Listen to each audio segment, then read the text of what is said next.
Assalamualaikum warahmatullahi wabarakatuh. Teman-teman semua, ada satu pendapat atau mungkin kepercayaan di tengah masyarakat kita seputar mahar atau mas kawin. Kepercayaan tersebut kurang lebih seperti ini. Mahar itu disesuaikan dengan nafkah seorang suami kepada istrinya. Dalam artian, jika dahulu maharnya semisal 100.000, maka nafkah suami kepada istrinya ya 100.000. Kalau dulu maharnya 1 juta, maka nafkahnya suami kepada istri ya 1 juta dan tidak boleh kurang dari itu. Terus misal dulu maharnya kok 1 miliar, maka nafkah seorang suami kepada istrinya itu juga 1 miliar. Tidak boleh kurang dari itu. Apakah ini benar? Ya, tentu saja ini namanya hoax. Selain hoax, juga pembodohan, penyesatan, dan sangat menyulitkan. Kenapa? Karena kita tidak tahu hal apa yang menimpa kita di masa yang akan mendatang. Selain itu juga, sama sekali tidak ada dasarnya, baik dari Al-Quran, Al-Hadis, Qiyas, Ijma ulama, maupun keterangan-keterangan para ulama di dalam kitab-kitabnya. Bayangkan, semisal contoh seperti ini. Mas Ahmad menikah dengan Mbak Laila. Ketika menikah, Mas Ahmad ini orang kaya, jadi maharnya 10 juta, semisal ya. Ternyata tahun depannya Mas Ahmad ini bangkrut atau dipecat dari perusahaannya. Apakah Mas Ahmad ini masih kewajiban menafkahi istrinya sebulan 10 juta sesuai dengan maharnya? Dan ketika kurang dari itu berdosa ya jelas tidak. Sama sekali itu tidak. Ini enggak ada dasarnya ya, baik dari Al-Quran, Hadis, Ijma, Qiyas maupun keterangan-keterangan ulama. Ini adalah hoax. Dan saya sebagai dulu yang pernah menuntut ilmu fikih di pondok pesantren, itu tergerak ingin meluruskan hoax ini biar tidak terus-menerus dipercaya oleh masyarakat kita.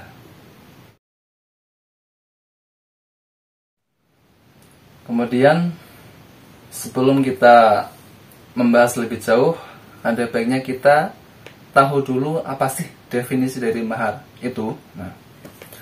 Para ulama terdahulu sudah membahas ya di dalam kitab-kitab fikih. Mahar adalah ismun limalin wajibin ala rojuli bin nikahin awati subhatin au mautin, yang artinya kurang lebih adalah nama bagi sebuah harta yang wajib diberikan oleh seorang laki-laki kepada perempuan sebab 1. Pernikahan, 2. Wati subhat, 3. Meninggal. Nah, itu definisi mahar. Nanti kita jelaskan lebih jauh. Jadi intinya adalah mahar itu wajib diberikan oleh seorang laki-laki kepada perempuan disebabkan 3 hal. 1. Karena menikah, 2. Wati subhat, 3. Karena meninggal. Mungkin ada sebagian teman-teman yang menyimak video ini taunya itu mahar ya nikah kan gitu ya. Tapi ternyata tidak. 3 hal. Ya. Tadi dikatakan ya, mahar itu wajib diberikan oleh seorang laki-laki kepada perempuan disebabkan 3 hal. 1. Pernikahan. Dan saya kira ini sudah jelas ya. Semua teman-teman pasti sudah tahu lah definisi menikah. 2. Mahar juga wajib diberikan oleh seorang laki-laki kepada perempuan disebabkan wati subhat. Apa sih wati subhat itu? Para ulama sudah menuliskan dalam kitab-kitab fikihnya ya. Seperti yang ada di dalam kitab Fathul Qarib, kurang lebih seperti ini artinya, definisinya. Wati subhat adalah wat'u rajuli khairu zawjatihi bi'tiqadin minhu anha zawjatuhu. Jadi seorang laki-laki yang menyetubuhi seorang perempuan yang mana perempuan tersebut itu dikira adalah istrinya, padahal bukan. Contohnya seperti ini. Ada pasutri nginep di hotel ya. Setelah check-in, ketika suami masuk ke dalam kamar, ternyata salah kamar, ya. Dikira kamarnya dengan istrinya, ternyata salah kamar. Ternyata sudah begituan, bangun-bangun, loh, kamu siapa? Tak kira kamu istri saya. Maaf ya, saya nggak sengaja. Terus si perempuannya, nggak apa-apa mas, namanya juga nggak sengaja. Nah, ketika terjadi kejadian kayak gitu, si laki-laki tersebut itu wajib memberikan mahar kepada perempuan yang tadi malam sudah di unboxing tadi, yang dikira istrinya. Ya. Hal ini ada tapi memang jarang. Tapi ada, karena buktinya apa? Di dalam kitab-kitab fikih ini dibahas. Ya. Intinya karena ada unsur ketidaksengajaan, ya. Itu juga wajib. Ya. Atau karena mungkin ada seorang laki dan perempuan. Anak dua ini orang ini yang ahli maksiat, mabuk bareng, bangun bareng, loh kok seranjang? Nah, kalau seperti itu juga si laki-laki wajib memberikan mahar kepada si perempuan yang tidak sengaja ditidurinya. Nah, itu wajib subhat. Gambarannya adalah seperti itu. Kemudian yang ketiga, mahar wajib diberikan oleh seorang laki-laki kepada perempuan disebabkan meninggal salah satunya. Ini terjadi ketika akad nikahnya adalah akad nikah yang tafwid. Akad nikah tafwid itu adalah akad nikah yang ketika prosesi akad nikah itu maharnya atau mas kawinnya itu tidak disebutkan, alias ngutang dulu. Ya. Kan biasanya kalau orang nikah kan maharnya itu kan kontan ya. Misalnya kan gini, saya terima nikah dan kawinnya Zainab binti Ahmad dengan mas kawin 1 juta rupiah, dibayar tunai kan langsung. Ini yang normalnya. Tapi ada nanti akad nikah yang dibayarnya ngutang. Jadi nanti. Ya. Kalau dalam bahasa Arab itu qabiltu tasbijaha wa nikahaha bimharin makur halan, itu yang normal. Tapi ada yang qabiltu tasbijaha wa nikahaha bimaharin mazkur muajjalan. Muajjalan itu artinya dicicil. Ya. Dicicil berarti kayak apa? Kayak kredit, kayak beli motor dicicil gitu ya. Itu ada. Nah, akad nikah yang maharnya nanti ditangguhkan ya. Di apa ya bahasanya itu seperti ngutang dulu pokoknya. Nah, contohnya gini, langsung contoh ya. Mas Ahmad menikah dengan Mbak Laila ya. Karena Mas Ahmad ini masih miskin ya. Terus berkata kepada Mbak Laila, "Dek, saya nikahin kamu bulan depan ya. Tapi karena saya belum punya uang, jadi belum bisa mengasih mahar. Tapi insya Allah deh nanti tahun depan kalau sudah punya uang, saya kasih maharnya." Terus si calon istrinya Mbak Laila itu menerima. Kalau kemudian akan nikah, maharnya nanti. Kok ternyata belum 1 tahun si Mas Ahmad ini belum mengasih maharnya, kok Mbak Lailanya meninggal. Nah, otomatis Mas Ahmad wajib mengasih mahar. Ngasihnya ke siapa? Ke walinya. Atau si yang meninggal itu Mbak Lailanya. Atau yang meninggal itu Mas Ahmadnya. Maka wali dari Mas Ahmad wajib mengasih mahar ke Mbak Laila. Pokoknya ketika salah satunya meninggal itu pihak sang suami wajib memberikan mahar kepada pihak sang istri. Ini ketika akad nikah yang tafwid, yaitu akad nikah yang maharnya ditangguhkan ya, alias ngutang dulu ya, atau dicicil.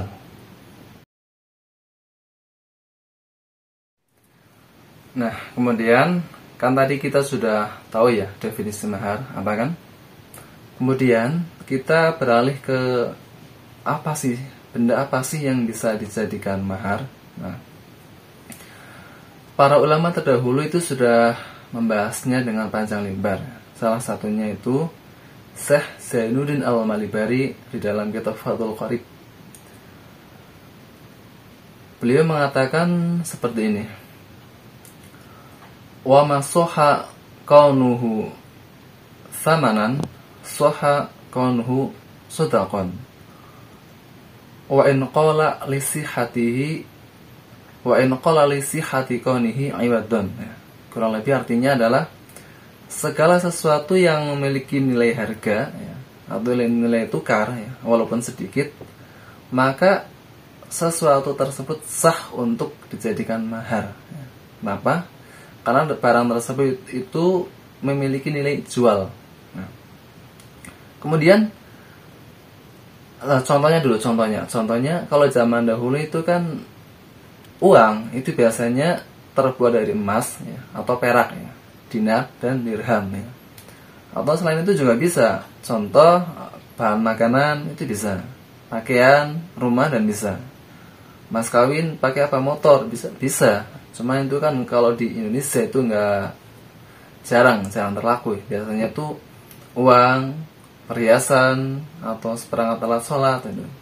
Pokoknya prinsipnya adalah segala sesuatu yang memiliki nilai harga atau nilai tukar ya.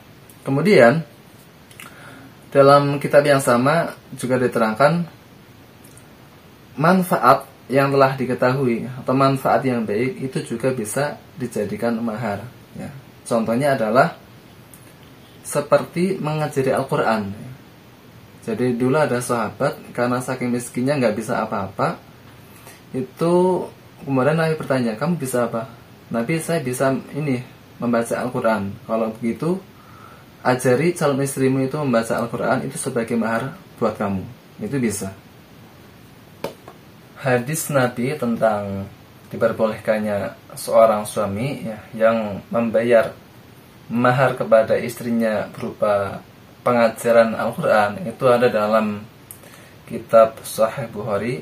Hadisnya itu nomor 5087 dan Sahih Muslim hadisnya nomor 3472. Bunyinya seperti ini. Jadi pada suatu hari ini Nabi kan menikahkan salah satu sahabatnya kepada wanita pilihannya kan. Kemudian beliau bersabda, idhab, jadi pergilah ya.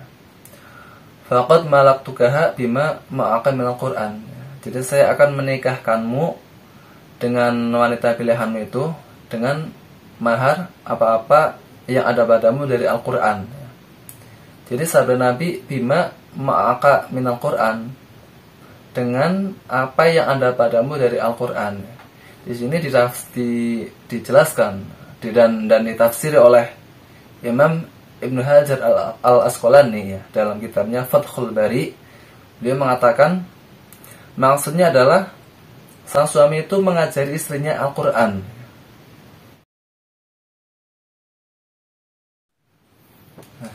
Kemudian setelah kita tahu barang apa saja yang bisa dijadikan mahar, karena tadi sudah dijelaskan kan, pokoknya segala sesuatu yang bernilai itu bisa dijadikan mahar. Bahkan keahlian ya, atau pengetahuan berupa mengajari Al-Quran itu juga bisa dijadikan mahar. Kemudian kita timbul pertanyaan ya. Mungkin timbul pertanyaan, berapa sih standar mahar yang ideal? Kan kalau kita lihat zaman sekarang, orang yang sangat kaya maharnya terlalu tinggi.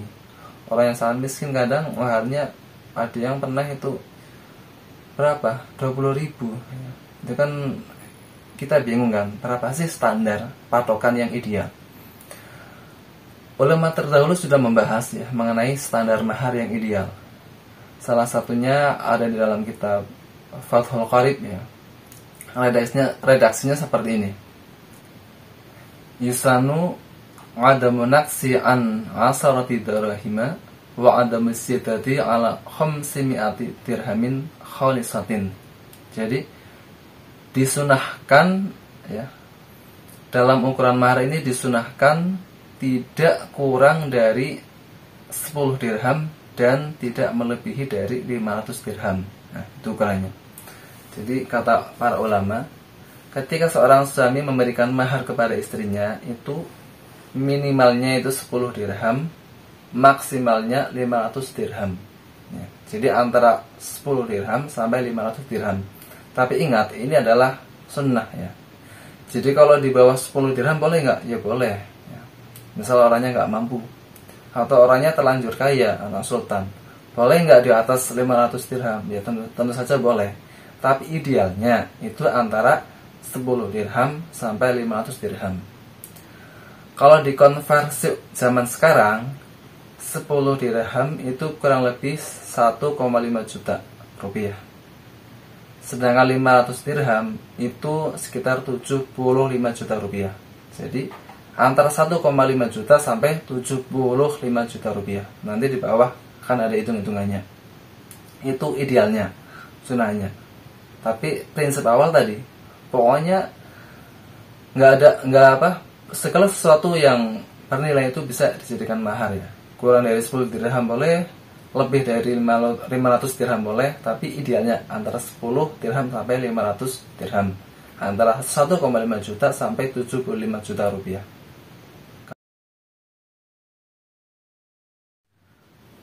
Nah, kemudian gini teman-teman, setelah kita tahu kadar ya atau ukuran mahar yang ideal, ya, kemudian timbul lagi pertanyaan, berapa sih mahar Rasulullah untuk para istrinya? Nah, biasanya kan kita kan apa-apa ikut Nabi kan gitu ya, ikut Nabi. Apalagi orang yang belajar Islam secara tekstual itu harus ikut Nabi 24 jam, bahkan sampai ke pakaian-pakaiannya dan sebagainya. Nah, kita kembali, berapa sih mahar Rasulullah ya, Nabi Muhammad SAW kepada para istrinya? Setelah dikaji oleh para ulama, ternyata mahar Rasulullah SAW kepada para istrinya itu sangat besar ya untuk zaman sekarang. Walaupun beliau itu orang yang sederhana, bahkan belum mengaku Abdul Fakir ya, bapaknya orang-orang miskin, tapi kalau untuk urusan mahar beliau sangat besar. Bukan pamer, tapi memang tujuannya untuk menghargai para istri beliau.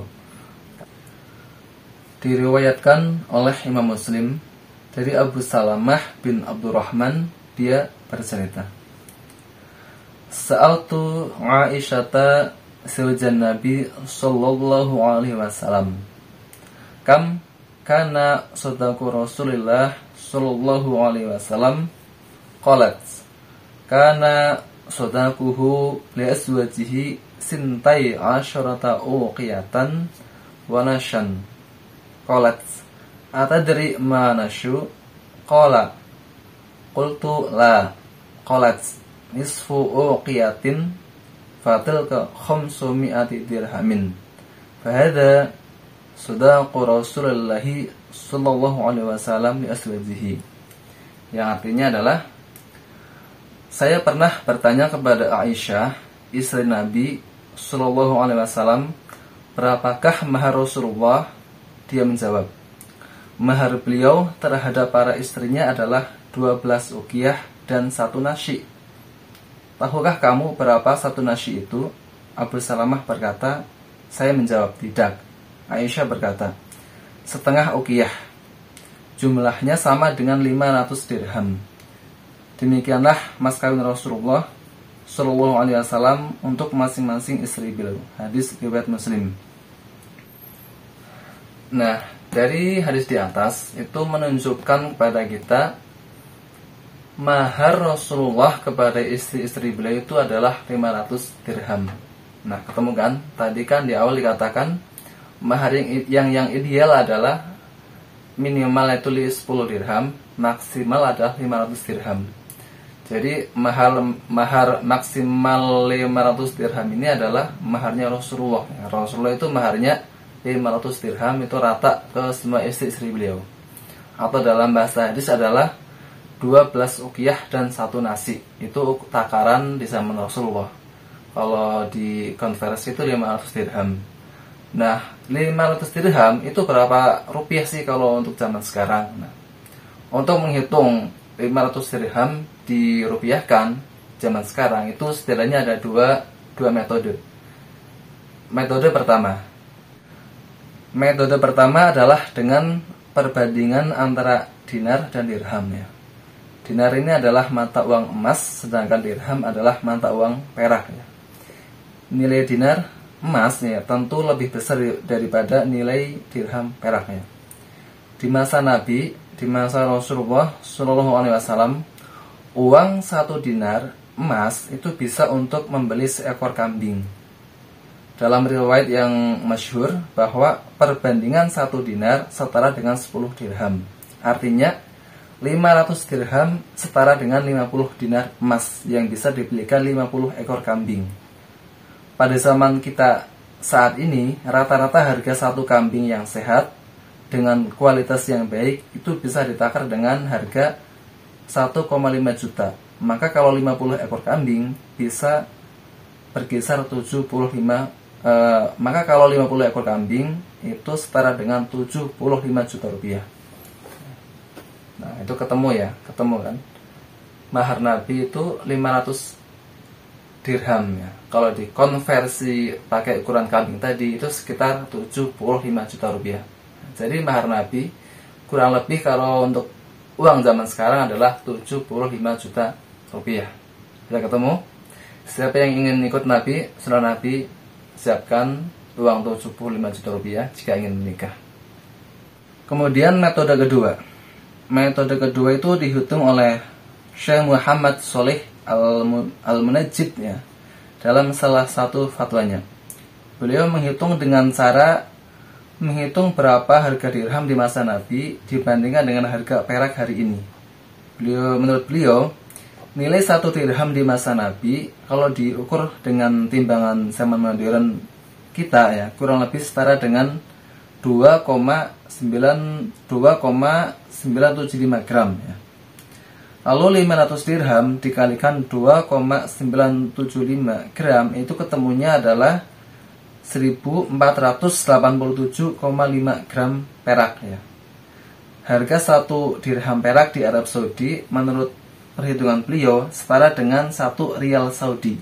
Sehingga 500 dirham di masa Nabi itu setara dengan 1487,5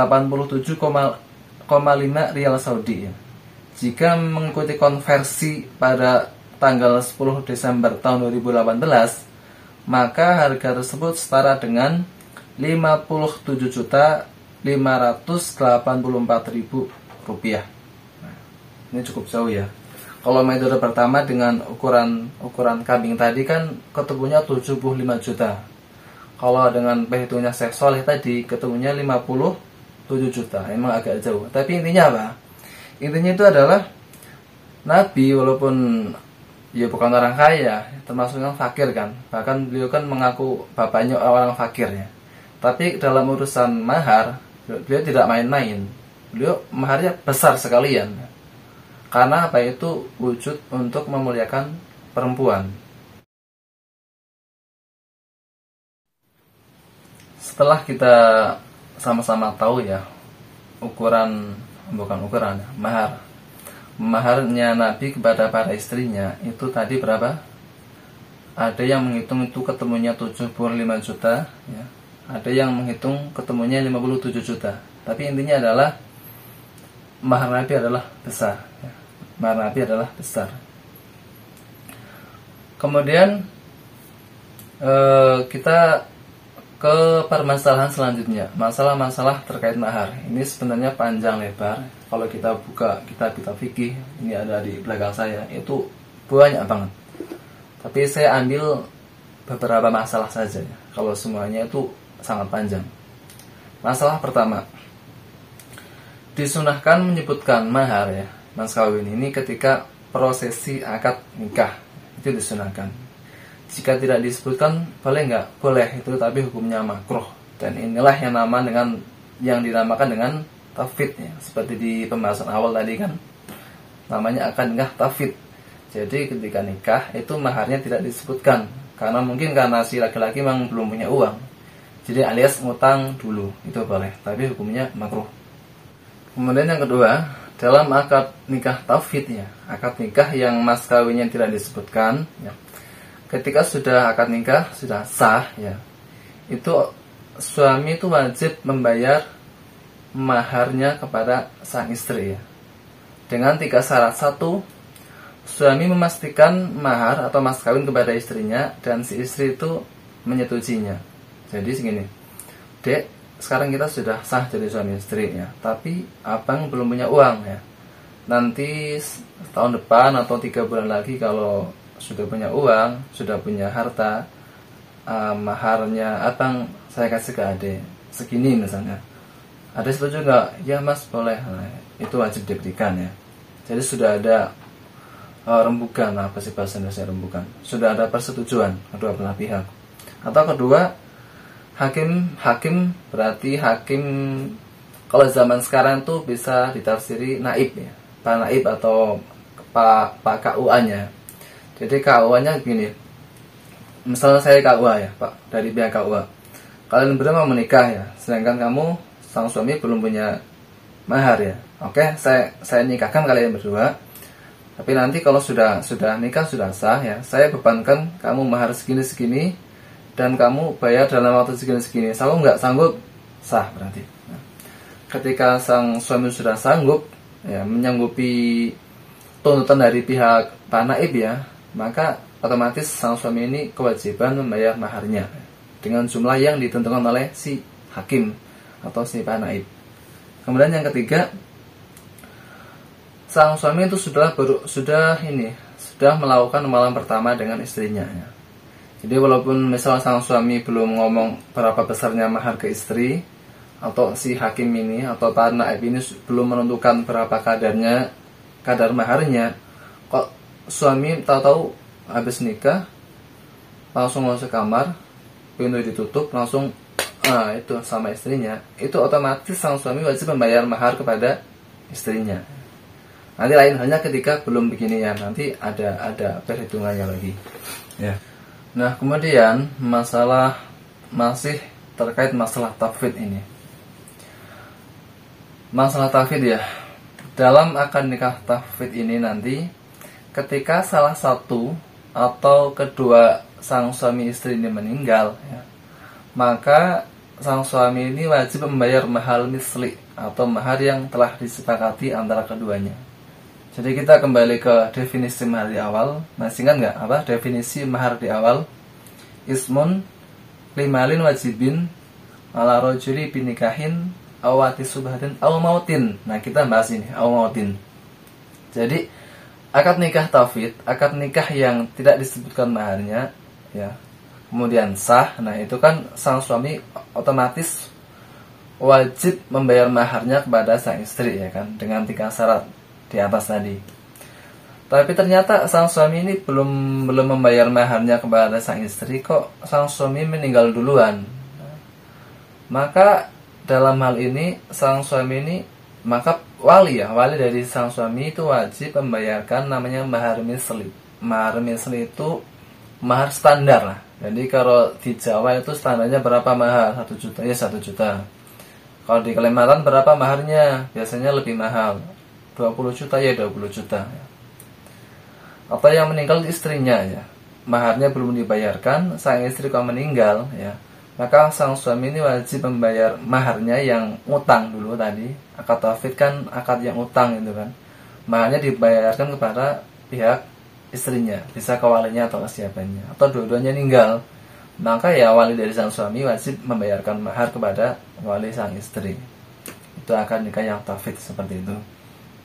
Kemudian masalah selanjutnya terkait akad nikah tafwid ini, yaitu akad nikah yang maharnya tidak disebutkan ya. Ini kan sah ya. Itu jika nanti terjadi perceraian itu gimana ya. Jika terjadi perceraian sebelum keduanya sempat berhubungan suami istri ya, maka suami itu wajib membayar mahar ke istri separuh saja. Akan tetapi ketika perceraian terjadi setelah berhubungan badan, maka sang suami wajib memberikan seluruh maharnya full ya. Contoh gini, Mas Ahmad menikah dengan Mbak Laila gitu kan. Karena Mas Ahmad ini masih belum punya, maka akad nikahnya dengan tafwid ya. Jadi tidak disebutkan berapa maharnya kan gitu. Tapi tetap ini si Mas Ahmad ini wajib memberikan mahar kepada Mbak Laila. Paginya menikah, sorenya bercerai. Nah, Mas Ahmad masih nggak kewajiban membayar mahar kepada mantan istrinya Mbak Laila ini? Ya wajib, tapi hanya separuhnya saja ya. Separuh dari mahar misli. Semisal di Jawa tadi mahar misli itu 1 juta, maka Mas Ahmad kewajiban membayar 500.000 kepada Mbak Laila. Lain halnya ceritanya ketika sekarang menikah, 1 bulan kemudian baru bercerai. Itu kan otomatis dalam waktu 1 bulan sudah ngapa-ngapain kan. Nah, maka si Mas Ahmad ini wajib memberikan mahar misli kepada Mbak Laila, mantan istrinya itu seluruhnya ya.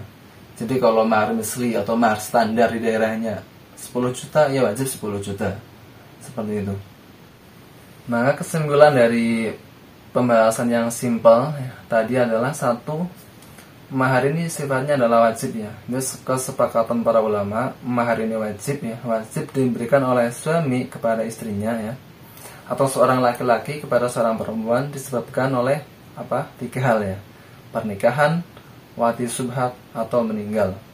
Dan kalau bisa mahar itu yang besar sekalian ya, karena itu tanda untuk menghormati sang istri ya.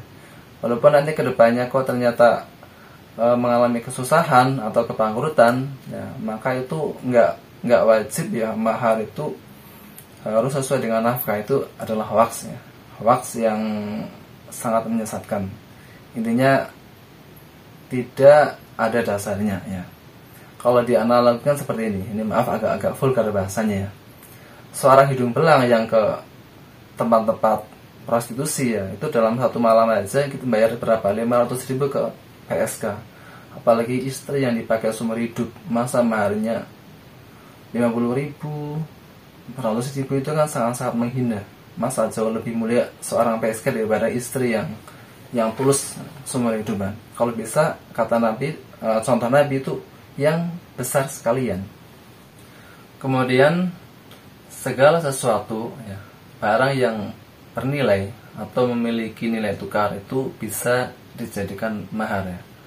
Bahkan manfaat yang maklum ya, seperti mengajari Al-Quran itu juga bisa dijadikan mahar. Akan tetapi itu para ulama memberikan batas-batas ya, atau panduan-panduan, bahwasanya mereka mengatakan disunahkan dalam mahar ini, jumlah nominal mahar itu minimalnya 10 dirham dan maksimalnya adalah 500 dirham ya. 500 dirham ini adalah mas kawinnya Nabi kepada istri-istri beliau, yang jika dikonversi ke rupiah itu sekitar 75 juta rupiah. Tapi ini tidak wajib ya. Jadi kalau semua dikembalikan ke kemampuan masing-masing ya. Di bawah itu boleh, di atas juga boleh ya. Kemudian pemikiran yang berkembang di masyarakat kita ya, yang sudah terlanjur berkembang, bahwasanya mahar itu tidak boleh, atau begini, nafkah itu disesuaikan dengan maharnya ya, gitu ya. Jadi kalau maharnya semisal 1 juta, maka nafkahnya kalau bisa 1 juta dan tidak boleh kurang dari itu ya. Kalau maharnya 10 juta, maka nafkahnya juga per bulannya 10 juta dan tidak boleh kurang dari itu. Itu adalah hoaks dan sangat menyulitkan ya. Karena kita nggak tahu kedepannya kita keuangan kita apakah stabil atau tidak, kan kita nggak tahu. Jadi kalau pemikiran seperti ini kok masih dipelihara, itu sangat-sangat menyulitkan, menyusahkan, dan fenomenanya adalah para suami itu mengasih atau memberikan mahar kepada istrinya itu dalam jumlah nominal yang sedikit ya. Karena kadang-kadang takut mitos seperti ini ya. Dan ini hoax dan perlu disingkirkan ya. Dan kalau bisa itu mahar yang besar sekalian ya. Ini bukan untuk pamer-pameran ya, tapi tanda kita menghormati seorang wanita yang nanti akan menjadi istri sekaligus ibu dari anak-anak kita. Ya kita hormatilah ya. Masa kita kalah dengan om-om hidung belang ya. Mereka aja berani membayar mahal, masa kita pada seorang perempuan yang menemani kita seumur hidup masa diberikan yang sedikit. Seenggaknya itu menghormati lah. Jadi yang besar sekalian. Walaupun nanti kedepannya ternyata nafkah yang kita berikan kok di bawah mahar, itu nggak apa-apa.